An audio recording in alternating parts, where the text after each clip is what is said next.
On behalf of Marc and his friends and family, Marc has asked me to support him a little bit in this presentation. So we will go through a few slides and we will share a small video, which is in Dutch, but it's narrated by his sister. And it has got the English subtitles with it, so you should be able to follow it. And after that, we will do a bit of a Q&A together, in which Marc and I will have a conversation, so we can structure it in a way that he can follow the interview in English. Okay? So yeah, Marc Evers. There he is. Let me see. Can you? No, there we. Okay, sorry, I was going a little bit too fast. So, Marc, definitely a good example for the committee that you have here, because it shows that people with autism and mental disabilities can still excel within their own fields, of course. So I will move on to the next slide, where you can see that his results are something to be very proud of. He has won his medals in Rio. He won gold in Rio, silver and bronze at the Paralympics. He won gold and bronze in London. He's got 5 world records. He was a 4 times world champion. And he's got many European titles on his name, which is, of course, spectacular.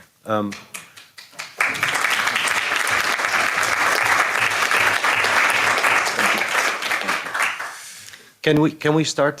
Yeah, thank you. Dit is mijn broer Marc Evers.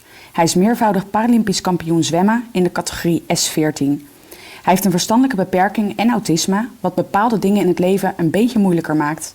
Maar wat is precies het verschil met iemand die normaal begaafd is? Hun signalen komen veel sneller, die komen direct door.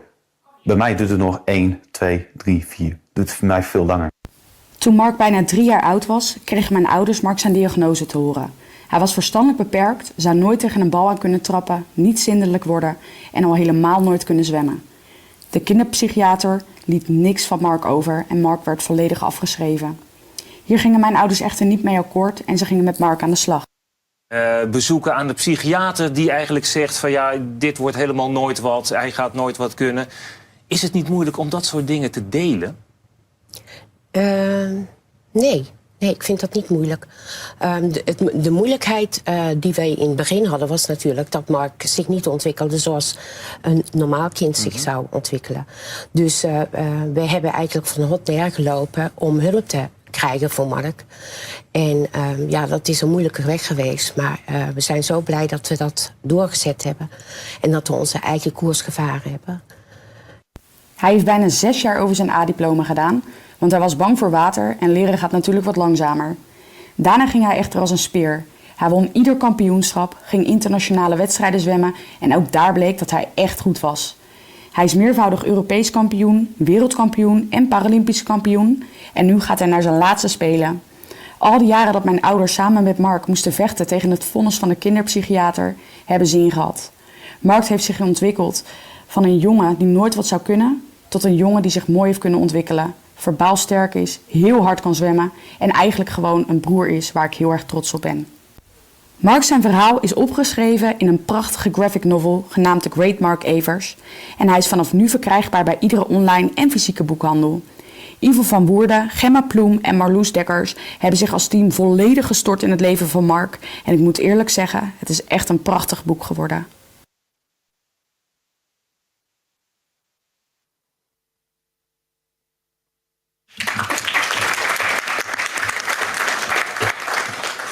It's worth mentioning that the graphic artist for the graphic novel is also in the room. There she is, Gemma. So, yes.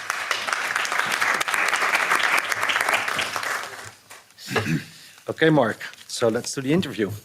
Let's see if people can hear you properly. Test it. Can you hear me? Yeah, Yeah, should be okay. no problem.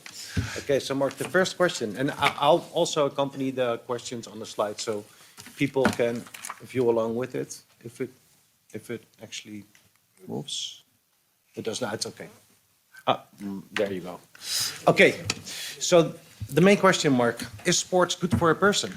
Of course, it is for everyone is a good person, but I think with autism is especially important because you are busy with yourself. It is good for your health, and it is also very important because you make also, if you make a connection with people, it is for OT. In my experience, it opened my world. I have interacted with people, with other countries, other cultures. You learn so much from it. It is beautiful. It is the, yeah, I think the best day things happened that I joined swimming. Absolutely, yeah, because it really opened your world, right? Yes. And so you're a Paralympic athlete. Now, what makes you a Paralympic athlete? Why I am a Paralympic athlete? Because I have a mental disability, intellectual disability, and well, the man before me, the next guy from the before one, the Portuguese, and the other one. Oh, you mean the person? He's Yeah, gone yeah. already, but he stole half of my text. But I think it is. I enjoyed the Paralympic Games because I was intellectual disability, and Yep. We can move on to the next one. So but is autism considered a disability in sports? in the main eyes, no, because it is been seen as an behavioral disorder. So, but luckily, the nice thing about this, when I swimming the European Championships, international competition, I'm not the only one with intellectual disability and with autism. So that makes actually you're not the only one on your own. So that makes really open your world as well. Yeah. Hey, and can you explain the key differences between the Paralympics and the Special Olympics? Yeah, the difference between it is if you the Paralympics, it's like the Olympics. You're going there to win. And the Special Olympics, it is more important to make connections with people and with interaction with other. And in the Olympics, you want to win, and the Paralympics is participation. Join the competition. More important. Exactly. Yeah. Okay. Very good. All right. Hey, and if you just have autism, are you then eligible to join the Paralympic Games?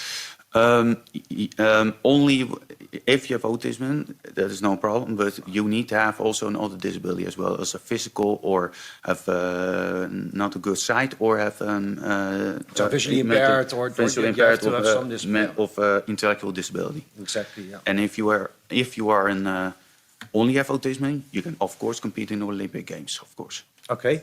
And which platform do you feel is best for the autistic people to reach their full potential?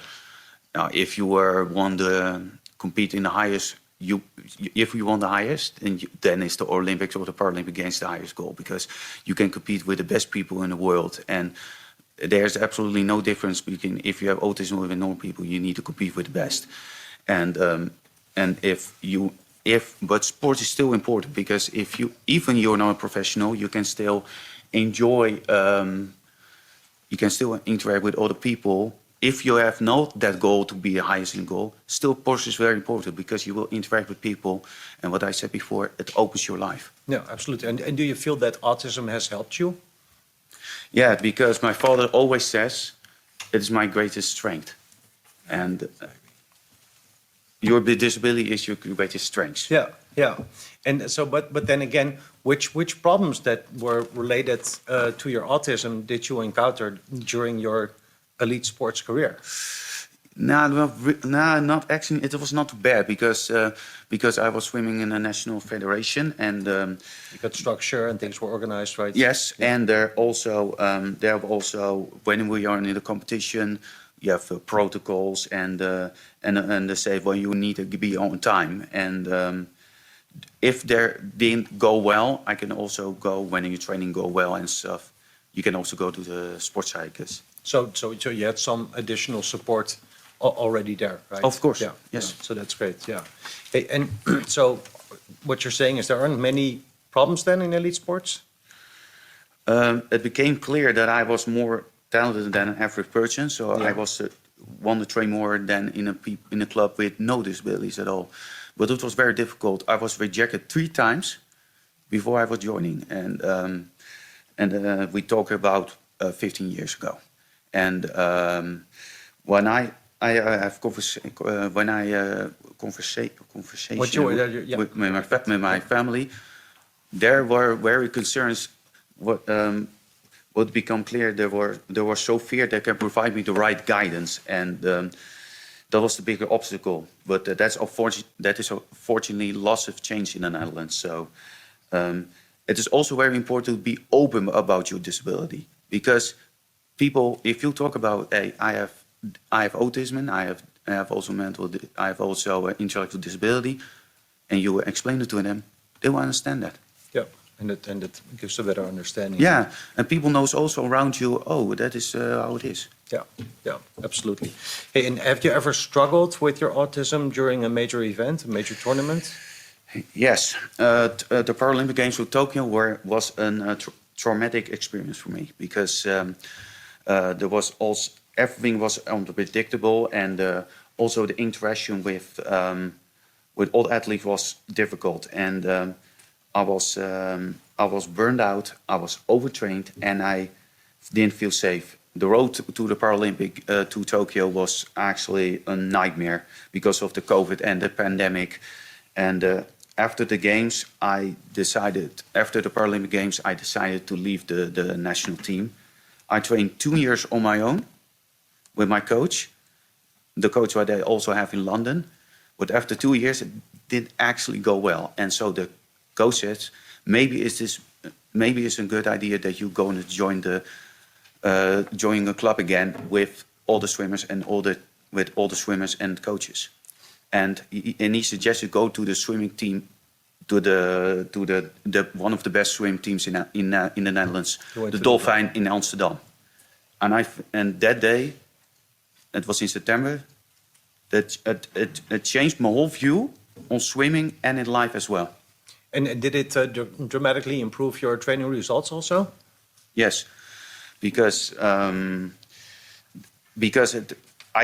I was you training, felt better, right? I feel so much better, because there was no, they didn't care about because I have a disability at all. They said if you were good enough, it doesn't bother them. Yeah. No, that's good. Hey, and what does the sport cost you in your life? It cost me. In 20 years, I was only looking at the bottom and the roof of the swimming hole. That is what I choose for to that life, and it is also what I saw. So, but I have also learned so many, and I interact with so many people, and I have also see so many people. I said that before, but you said you've seen beautiful countries, beautiful things. You've learned a lot. You've achieved a lot, right? Yes. So it costed you a lot, but it brought you a lot as well, right? I think more than it cost. Yeah, exactly. Yeah. And I think that's very valuable. Yeah, absolutely. So, what is the final conclusion? What would you like to share with the Sacree project? Sacree project must be focused on non-professional sports, dus not to try to make elite sports in begin with.